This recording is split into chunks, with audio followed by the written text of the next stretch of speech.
Ladies and gentlemen, please welcome to the stage Chairman Michael Watley.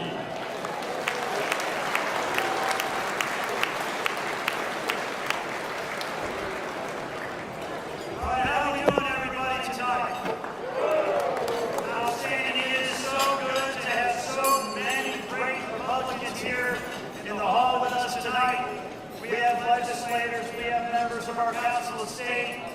We got a lot of folks who love this Republican Party, and I can't tell you how much I appreciate everybody coming in to be here with us for the Old North State Dinner. Our speaker tonight is a father. He is a husband.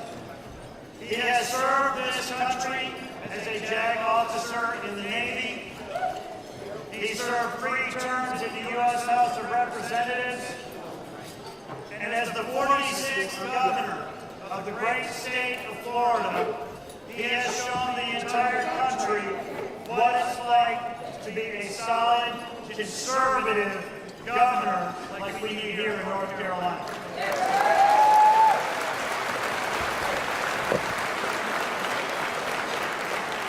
On issues like parental choice, parental supervision in schools, making sure that dollars are going to follow kids when they go to schools, and making sure that he has cut taxes, and he has put Florida as one of the most fiscally responsible states in the entire country, and we all know how he did with bringing that state out of COVID. Ladies and gentlemen, it is an absolutely great honor to introduce to you the 46th governor of Florida, Ron DeSantis.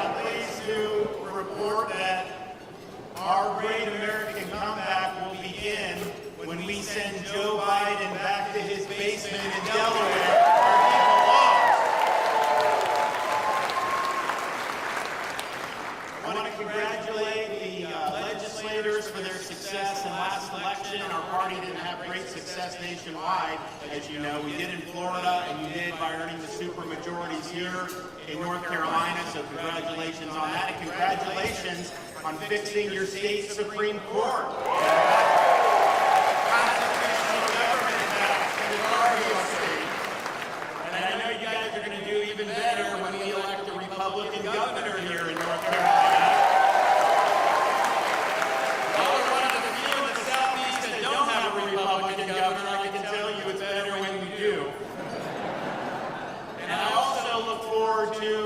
As president, restoring the name of Fort Bragg to our great military base in Fayetteville, North Carolina. And that's the people that have served me, and that are proud of our service day. It's an iconic thing and an iconic base.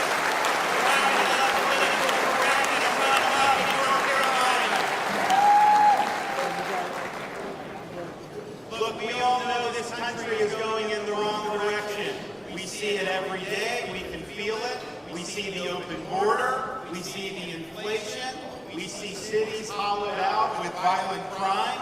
We see an administration trying to kneecap our own domestic energy production. We see the weaponization of federal agencies. We see woke ideology run amok across all these institutions.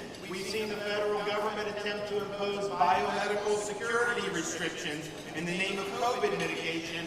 And of course, tragically, we saw the loss of 13 American service members in Afghanistan due to Joe Biden's gross dereliction of duty.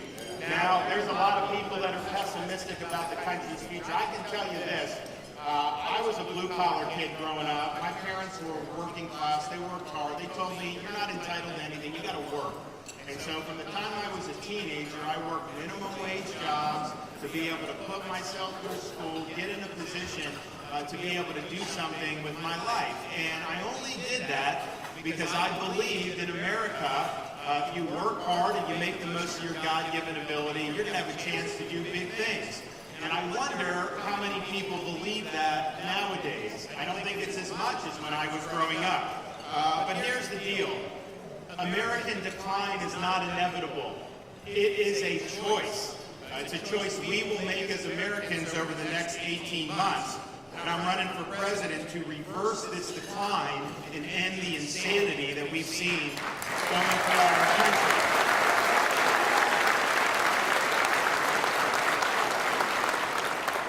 If we're united, 2024 will be the year when America fights back. And fight back we will. And I can tell you it can be done because we have done it in the state of Florida.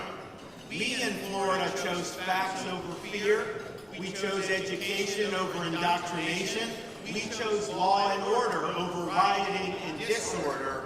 When the world went mad during COVID, we stood as a refuge of sanity and a citadel of freedom for not just our own citizens, but people throughout this country and indeed throughout the world. We in Florida held the line when freedom itself hung in the balance. We refuse to let our state descend into some type of Faucian dystopia where people's livelihoods were destroyed. No, we protected people's rights. We protected their jobs. We protected people's businesses. We made sure our kids had a right to be in school in person. In short, we chose freedom over Fauciism, and we are better off as a result of doing that. And here's the thing, when you're elected to an executive position, whether it's governor, president of the United States, yeah, you got to be right on policy. Lord knows we see the current guy up there gets everything wrong. So you got to be right on policy, but that's not enough. You also have to demonstrate leadership, particularly in situations where the chips are down and the going gets tough. You got to be the one that holds the line and stands up for people. And I can tell you during COVID, we made the decision very early on that we were going to chart our own course in Florida. We were not going to subcontract our leadership out to people like Dr. Fauci. We were going to take on the left. We were going to take on the media. We were going to take on the bureaucracy. And even we took on some Republicans who were criticizing what we're going to do. And I can tell you it wasn't easy doing that. I faced a lot of incoming, probably more incoming than any governor has faced in the modern history of our country. And I had supporters tell me, man, I know you think you're doing the right thing here, but you may need to reverse course because you are getting filleted politically. I don't think you're going to be long for this world. You're not going to be able to win election in 2 years if you keep this up. And you know what? A leader at the end of the day can't be concerned with short-term political calculations over doing what's right. I have the responsibility.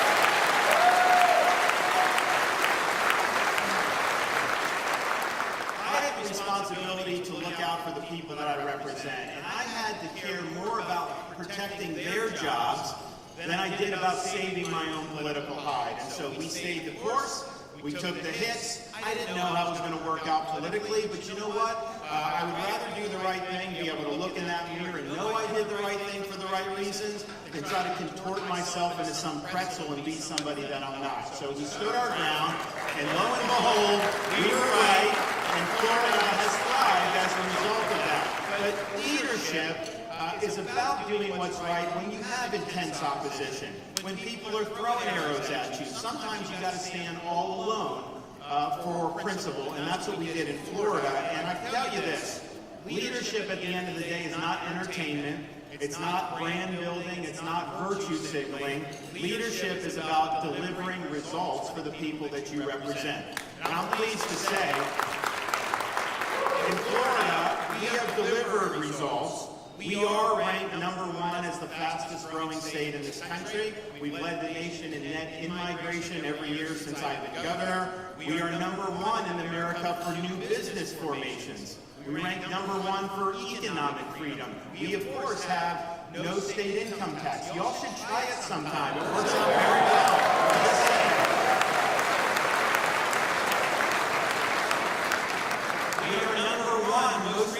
recently by U.S. News and World Report for Education, #1 for education freedom and #1 for parental involvement in education.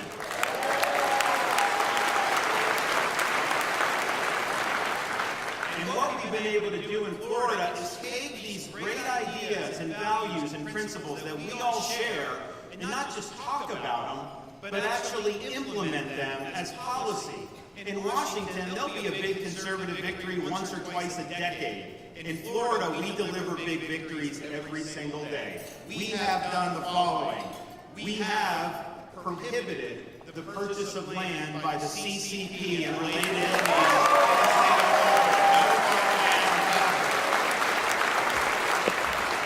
We have enacted legislation to kneecap ESG in our state. No ESG, no social credit scores, and no woke banking discriminating against conservatives.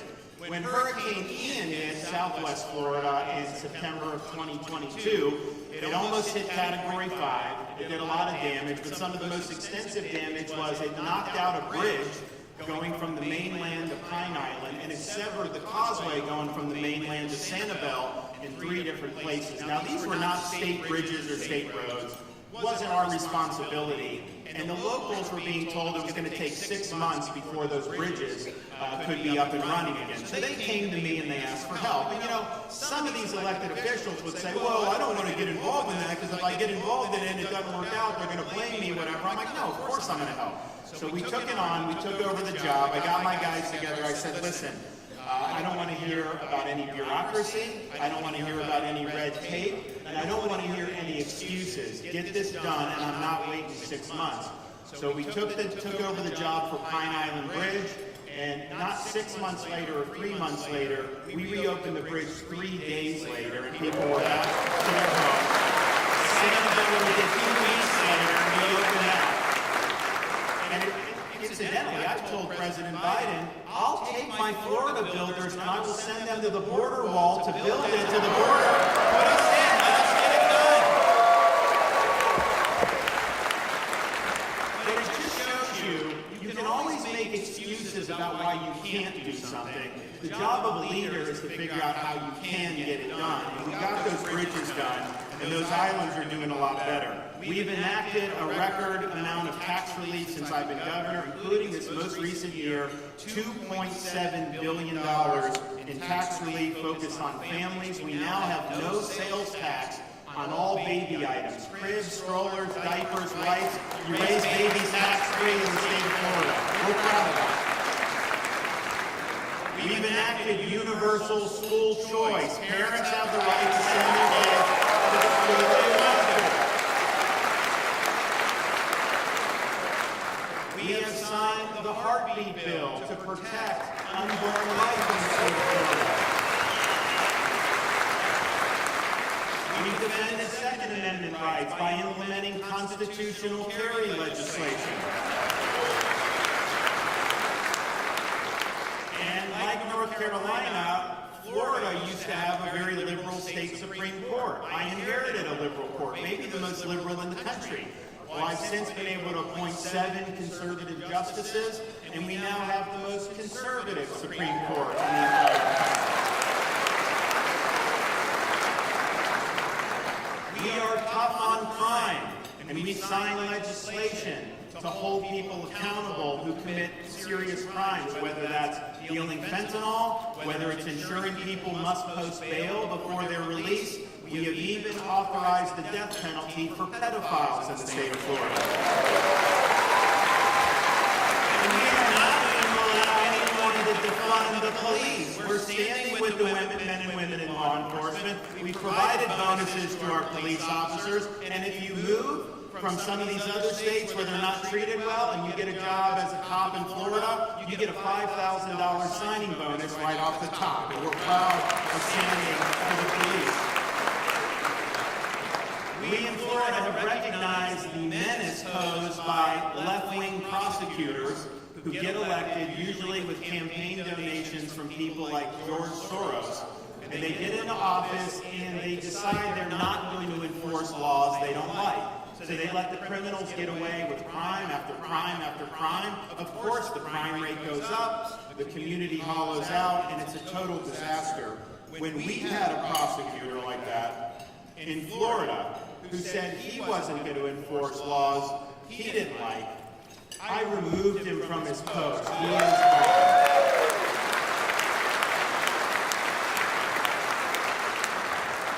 We've taken strong stands against illegal immigration in the state of Florida. We've banned sanctuary cities. We're cracking down on human smuggling. I currently have hundreds of personnel on the southern border to help Texas, and we even help transport illegals to Martha's Vineyard.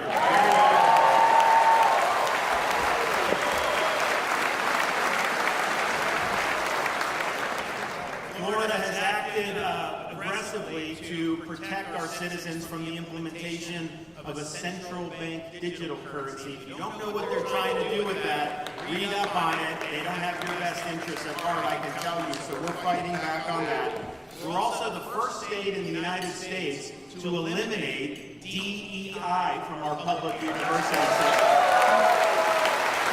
We're saying it's diversity, equity, and inclusion, but in reality, it's ideology. It's an agenda that they are trying to impose not just on students, but on faculty and staff. Indeed, DEI, the way it's practiced, better stands for discrimination, exclusion, and indoctrination, and that has no place in our public institutions. If I were here 20 years ago as a Florida resident, or much less a governor, I probably wouldn't be touting our success with conducting elections.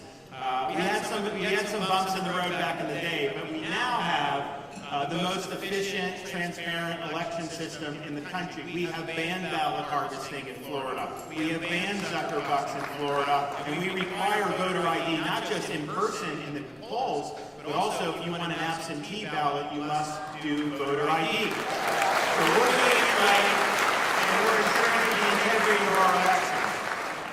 Florida has also enacted legislation to protect its citizens from President Biden's attempt to impose the World Health Organization lockdown treaty on the American people. We will never give up our sovereignty to the WHO in Florida, and as president, we will never do it to the United States of America. We've codified the strongest protections for medical freedom in America. No vaccine passports, no COVID shot mandates for school children, for jobs, no MNRA mandates, no emergency use mandates, and we've even banned gain-of-function research in the state of Florida.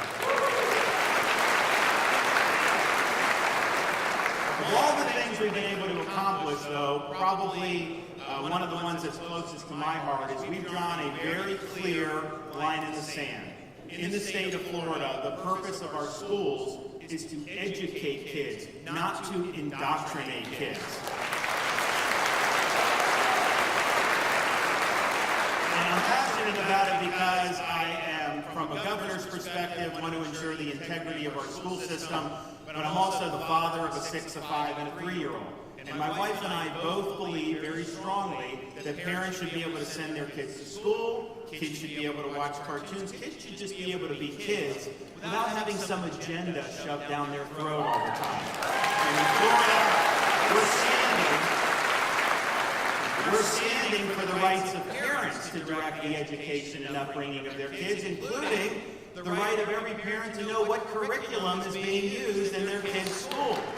So we've enacted legislation for curriculum transparency, and parents, unfortunately, have had to blow the whistle on very inappropriate materials that will be in classrooms, like pornography in a 5th grade library. I mean, are you kidding me? Now, when the parents object, book gets removed, the media on the left will say that that's akin to, quote, banning books.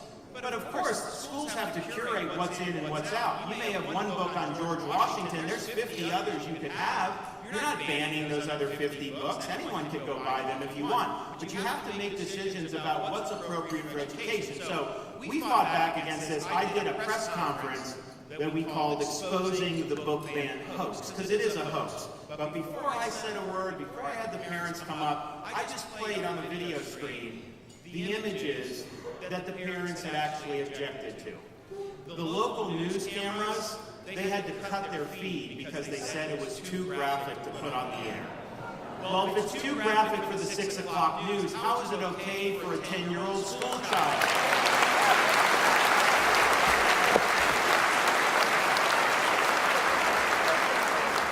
We have also eliminated critical race theory from our K-12 schools.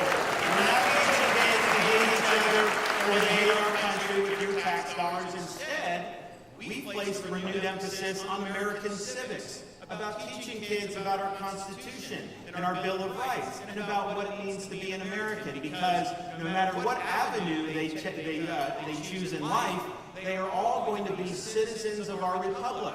And it's our responsibility to graduate them with a proper foundation in understanding why our country is unique. We cannot just produce listless vessels who go out there and have no conception of what it means to be an American. So in Florida, we're fighting for those key principles, and I'll tell you, it's making a huge, huge difference. We have also had major fights to ensure that gender ideology has no place in our schools. It is wrong. It is wrong for a teacher to tell a second grader that their gender is a choice or that they were born in the wrong body. And we made sure that that's not happening in Florida. I can tell you the parents in Florida, not just Republicans, all across the spectrum were thankful that we are focusing education on the basics and we're not allowing an agenda to take over our schools. Now, the left didn't like it, the media didn't like it, and there was even a little business in Central Florida that some of you may have heard of. They also didn't like it, named Walt Disney Company. And I know in Florida they basically called the shots for many, many decades, but there's a new sheriff in town, and we don't subcontract our leadership to little corporations. They didn't say what they want, but we are going to do the right thing. And I have some of these Republicans that are attacking me for standing up for the kids, and they are actually siding with Disney in this. And let me just be very clear. We stand for the protection of our children. We reject the sexualization of our children. We will fight against anybody who seeks to rob them of their innocence. And on that principle, there will be no compromise.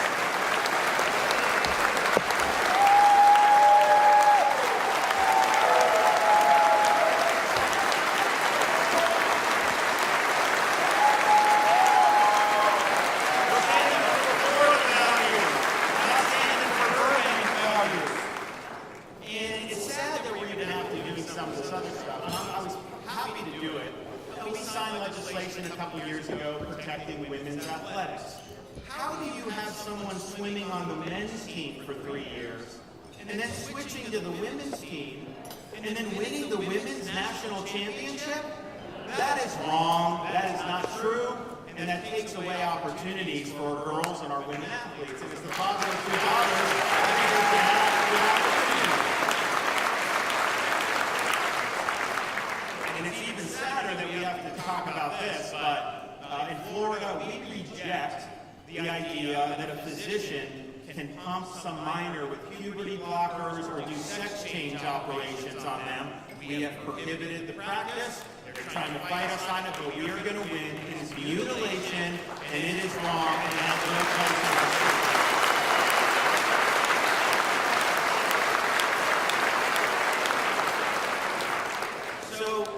The thing about what we've done in Florida, it shows that this can be done.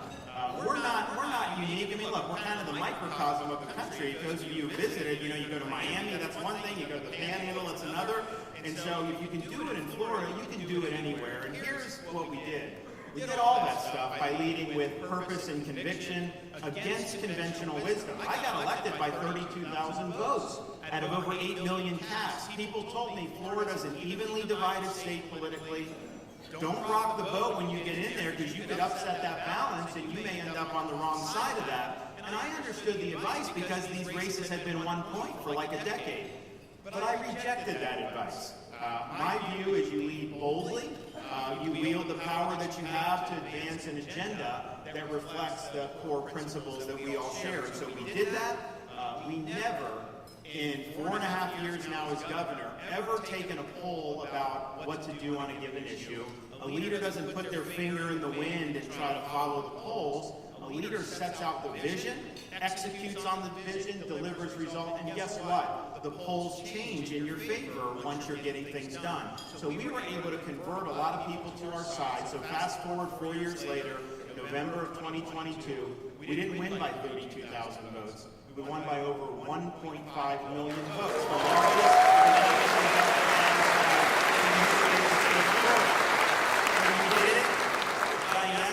having our base come out and winning Republicans overwhelmingly, of course you do that. We also won independent voters by 18 percentage points.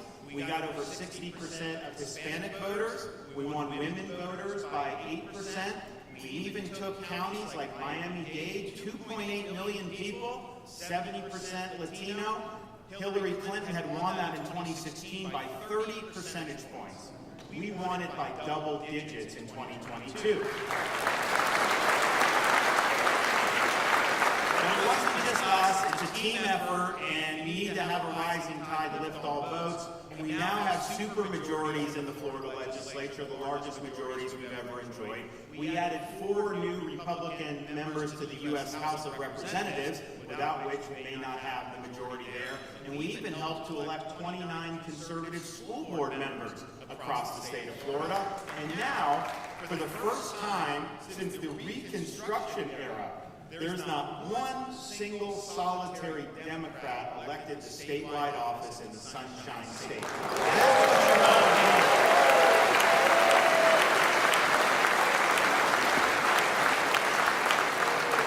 other thing Florida shows is when we tell you that we'll do something, we're not making idle promises. Most people run, they just want to tell you what you want to hear in the moment. They get into office and they forget that they ever said that. I don't make idle promises. If I don't think it's possible or I think I can do it or I don't support it, I'll just tell you that. When I tell you I'm going to do something, even my worst critics in Florida will tell you, Governor says he's going to do something. He is going to do it, so buckle your seatbelts.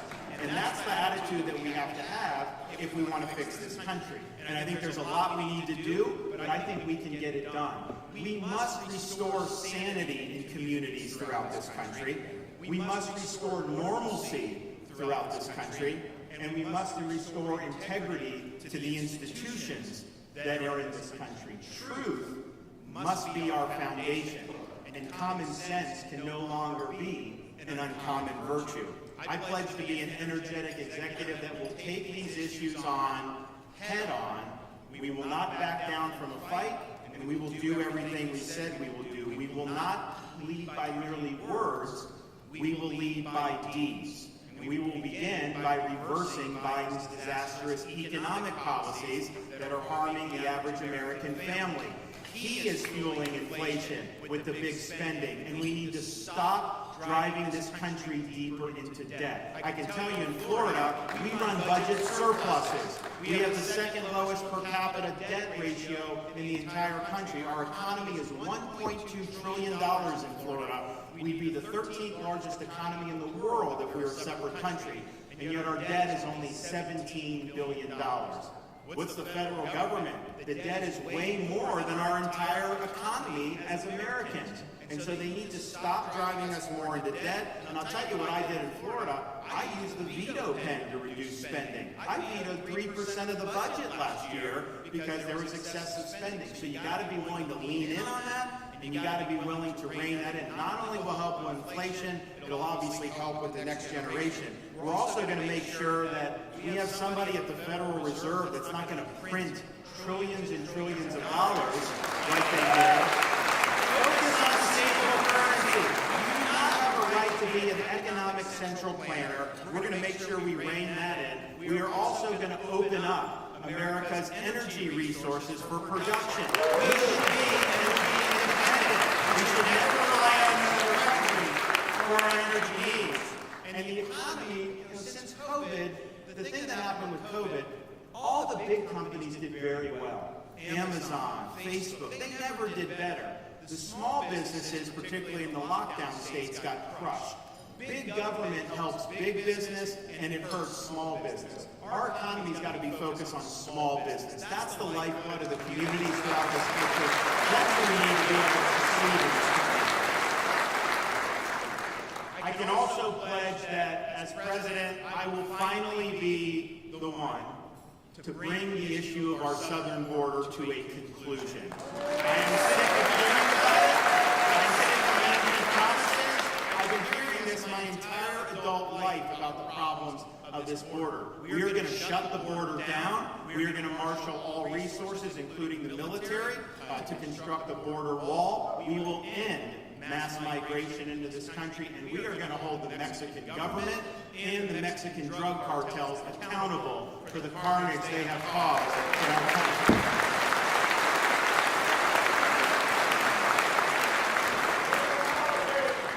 We will usher in a reckoning about the disastrous lockdown policies propagated by our federal government.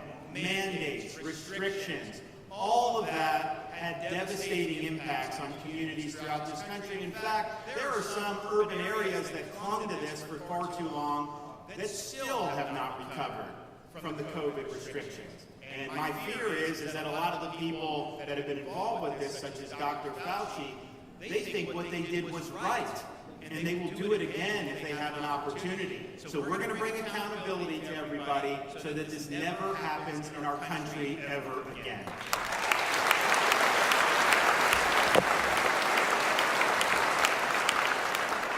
We also pledge to wage a war on woke ideology. And at the end of the day, woke is a form of cultural Marxism. It seeks to de-emphasize core values like merit and achievement in favor of things like identity politics. Woke represents a war on truth itself. And there are people that say, oh, woke, who cares about it now? And I'll tell you why you care about it. You care about it because your society needs to be rooted in what is true. Don't tell me that a man can get pregnant. And if we accept that as a society, how are we going to get big things right? We are not. So there's a value in making sure that the truth will set us free. But there's also an impact on woke ideology on people's everyday lives. When woke takes over the economy through things like ESG, it makes the average American family poorer. When woke takes over our education institutions, it makes the average student dumber. When woke does things across the bureaucracy, we see how that gets corrupted. We see, and I'll speak about the military in a minute. So woke, when it takes over the criminal justice system, it makes people less safe. So this has a direct impact on people's lives. And I would tell you that all these failed leftist governments, whether it's San Francisco, whether it's Illinois, whether it's Los Angeles, the one thing they have in common is that they're all pursuing a woke agenda. So in Florida, we fought the woke in the schools, we fought the woke in the legislature, we fought the woke in the corporations. We refused to surrender to the woke mob. We made our state the state where woke goes to die, and we will make sure, as president, we need woke ideology in the best state in history to better the law.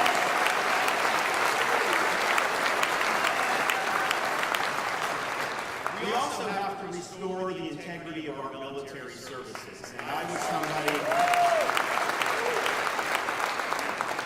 somebody mentioned, I'm a blue-collar kid, I'm scrapping to get ahead, I'm playing baseball, working jobs, I'm doing all this, I'm getting degrees, having the opportunity to advance myself. I had a chance to make a lot of money coming out of school. I had great credentials. And, but this was after 9/11, and I felt the calling to serve and raise my hand and volunteer. So we joined the Navy, we deployed to Iraq, we did a lot of other things. And I'll tell you that, when you wear the cloth of your country, when you're serving alongside other patriots, when you're pursuing a mission greater than your own personal self-interest, there's value to that money just can't buy. It's something that I know veterans are very proud of their service, and I'm very proud. And it pains me when I have veterans coming up to me now saying, I don't know that I'd recommend my kid or my grandkid join today's military. And why are they saying that? Well, I think our military has driven off a lot of really great warriors over recent years. First of all, the ridiculous COVID vax mandates. You know, you're telling some Navy SEAL who's already had COVID that they have to take an mRNA shot? I mean, give me a break. And so they drove off a lot of people for that. And they're driving off people with their social engineering and the political agenda that they're trying to impose on the military. Why is recruiting so low? When I was in Fallujah back in the day, people were still signing up for the Army and the Marine Corps knowing their next stop was Fallujah or Ramadi or Haditha. But they did it because they believed in the country and they felt the duty to serve. Now it's harder to people to get them to join because they've lost focus. They're not focused on the mission. So as President and Commander-in-Chief on day one, we rip it all out of the military. All the Obama, Biden nonsense is gone.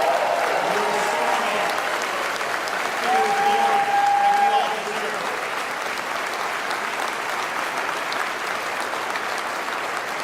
And as we restore the integrity of our military services, we are also going to restore integrity to our constitutional system.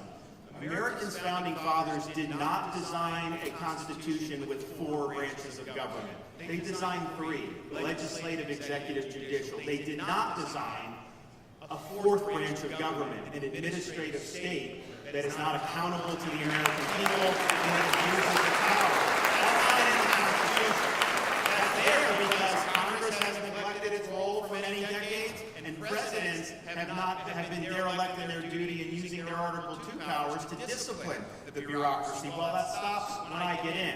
We are not going to allow the most significant issues facing our society and economy, whether it's what kind of car you can drive, what kind of energy you can use, those decisions are not even being made anymore by your elected representatives. They're being implemented by nameless, faceless bureaucrats who you will never have the opportunity to vote out of office. And so we are going to reconstitutionalize the administrative apparatus of government. We are not going to let these agencies run our country.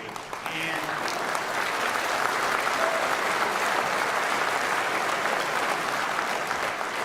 what happens is, when there's no constitutional accountability, our founding fathers would have absolutely predicted the weaponization that we've seen with these agencies, particularly Justice and FBI. Because when you don't have constitutional accountability, human nature is such that they will abuse their power.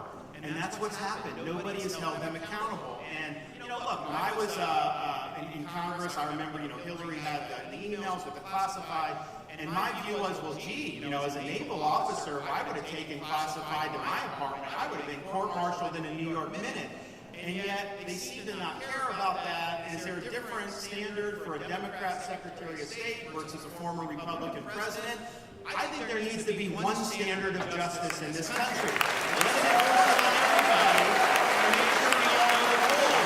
You can't have one faction of society weaponizing the power of the state against factions that it doesn't like. And that's what we see. And here's the thing. There's obviously very high-profile examples, but there's examples of ordinary people who may not get the same headlines. A pro-life advocate may have 20 FBI agents storming their house at 6 o'clock in the morning. You may have parents going to a school board meeting in Virginia that are being surveilled by the FBI. So the weaponization of these agencies strikes at the heart of what it means to have a free society, and it's not just affecting people at the top, it's affecting people all throughout our country. And what I can tell you is this, we need to have a president that's going to do something about that. You can't get cowed by the left. You can't get cowed by the media from doing what is right. You got to be willing to go in there on day one, and you got to be willing to spit nails. And with me, you'll have a new FBI director on day one.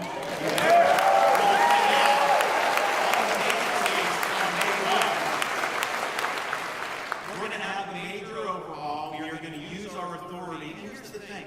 If you have an agency working with big tech to censor information like Hunter Biden stuff, I am going to fire those people when they abuse their power. I'm not just going to let them stay in our government. They're gone. We're going to have a very quick look. And we're going to make sure that we're instituting accountability. At the end of the day, we will, once and for all, end weaponization of government under my administration. That will happen.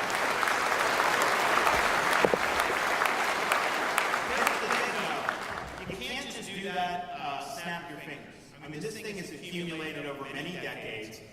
President's got to have some humility. You got to understand you can't do it alone. You need a cadre of people surrounding you who believe in the mission and who are going to put the mission ahead of their own personal self-interest. And you can't just recycle people from inside Washington, D.C. You got to get people from outside of D.C. We're going to ask people all around this country, hey, in North Carolina, you may need to uproot your family for 2, 4, 6, 8 years to come serve in the administration because we need to reconstitutionalize this government. And I think it's a noble calling. I don't think constitutional government will survive if we continue to have it operate without accountability like we have. And at the end of the day, this bureaucracy for far too long has imposed its will on us. It's about time we impose our will on it, and we will do that.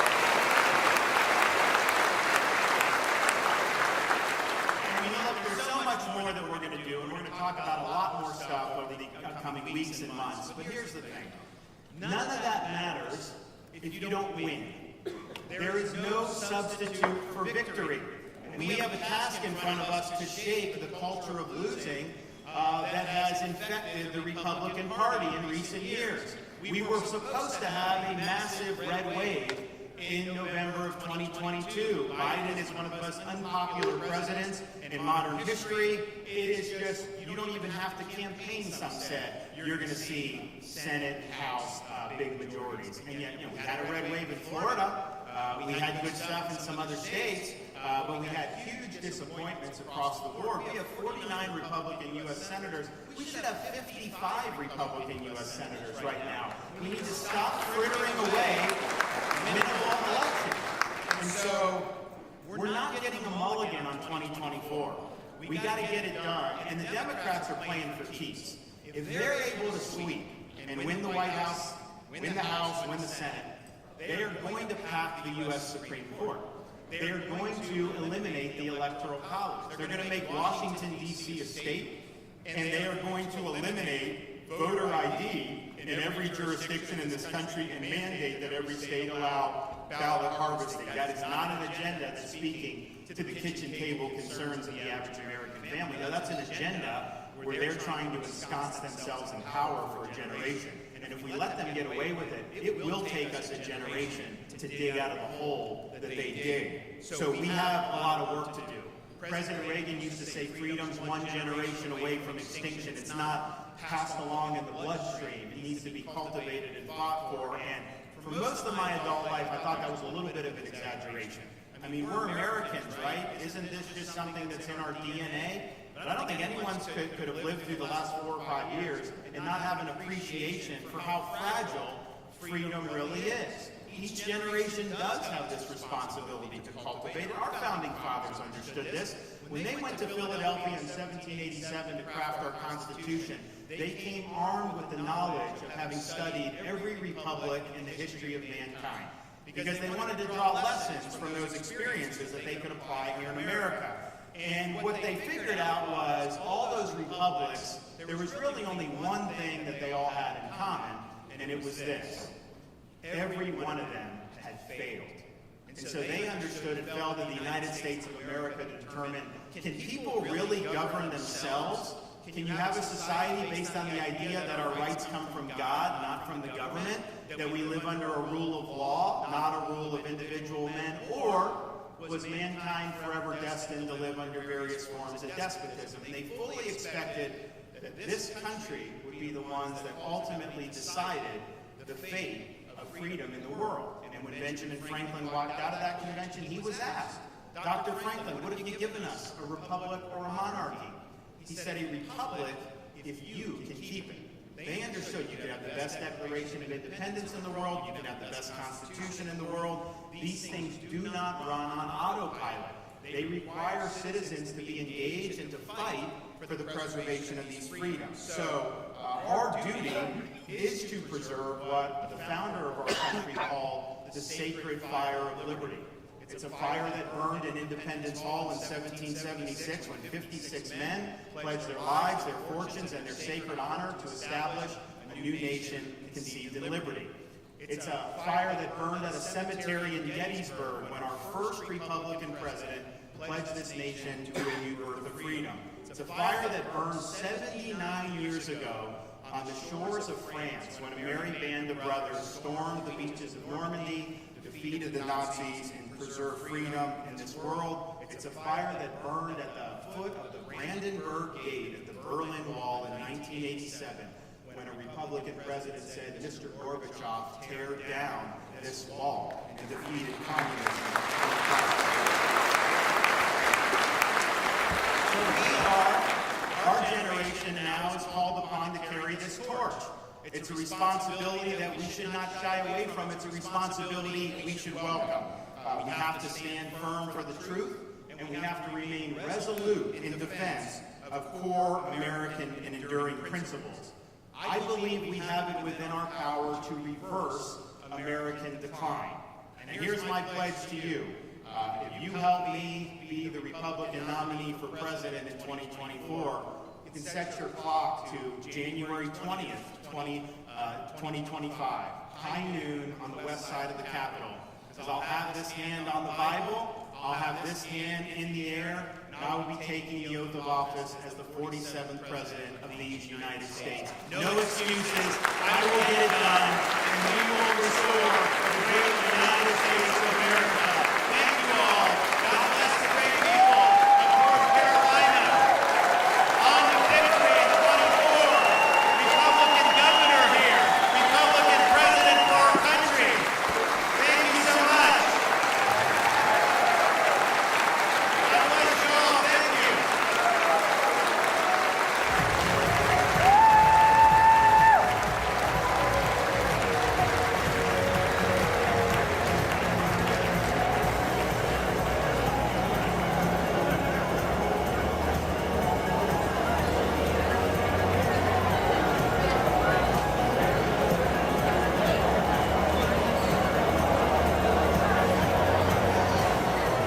Ladies and gentlemen, thank you for attending the Old North State Dinner featuring Governor Ron DeSantis.